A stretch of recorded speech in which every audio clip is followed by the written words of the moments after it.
Welcome to the Executive Cyber Education Podcast, Cyber Risk Management Driving Real Impact.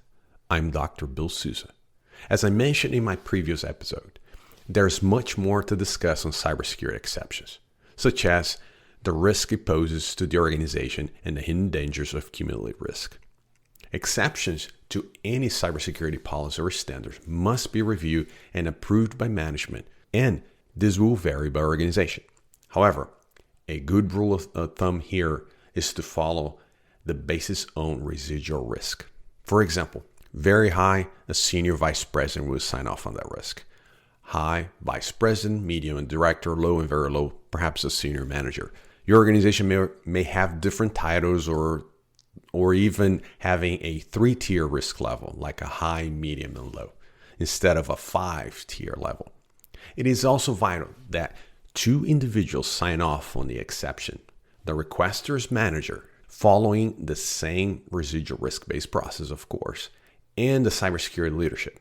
The only difference is that the cybersecurity leadership would have a veto power to deny it. As with any request asking to either not to follow a cybersecurity control or to use an alternative method that bypasses or weakens the controls designed and selected to protect your organization systems, vulnerabilities in the environment may appear. Exceptions such as extending the retirement of systems reaching the end of life status, or postponing the patching of production system, or even asking administrator access to workstations. These exceptions must be evaluated under the context of the most valuable assets in the organization, identifying the crown jewels and business critical systems and how these exceptions that you will consider directly or indirectly, for that matter, impact these assets. For example, if you had a malware outbreak on your crucial business systems rather than your crown jewels or business critical systems, should not be risk rated at the same level.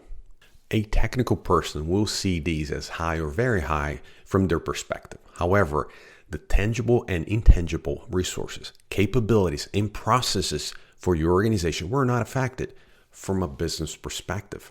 Now, I must admit, this statement alone can generate some heated discussion with powerful arguments going either way.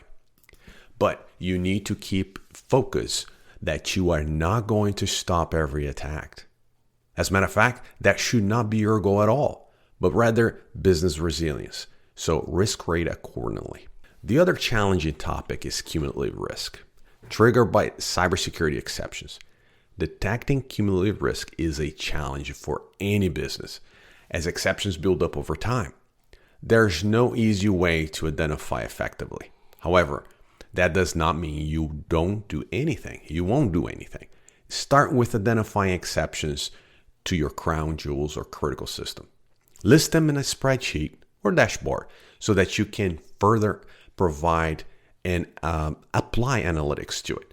Depending on the data that you ask or collect your cybersecurity exception process, the following question should be asked at minimum.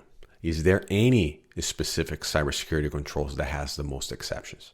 Is there any specific application receiving most of the exceptions? What is the risk rating breakdown?